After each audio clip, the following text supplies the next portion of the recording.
Dobar dan, poštovanje svima. Jutros oko 8 sati i 10 minuta zaprimili smo dojavu o nesreći na radu koja se dogodila u Hrvojevoj ulici u Splitu.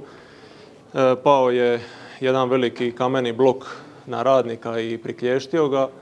Postupale su na terenu sve žurne službe i specijaliziranim vozilom se kameni blok uklonio s radnika. Radi se o 25-godišnjem hrvatskom državljaninu koji je odmah nakon toga žurno kolima hitne pomoći prevezen u bolnicu. Prema zadnjim informacijama dostupnim iz bolnice, prije oko 45 minuta dobili smo informaciju da se radi o teškim tjelesnim ozljedama, ali je osoba van životne opasnosti. Nešto o okolnostima same nesreće. Čuli smo da on u tom trenutku bio sam zapravo u toj iskopini. Što se tiče svih okolnosti nastanka ove nesreće, u ovom trenutku se provodi policijski očevid.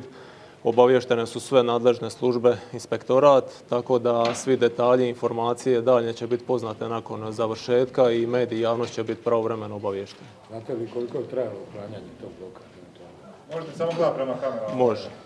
Nemam točnu informaciju, ali ne mogu vam točno reći. Znači, sve te detalje i informacije ćemo znati po završetku svega. Nije li korištena zaštitna oprema eventualno? Također isto. Zna kakve ozljede ima? Teške tjelesne, kvalifikacija još uvijek nije poznata.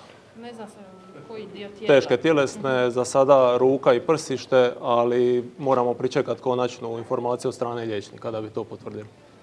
Hvala vam lijepa. Hvala vam.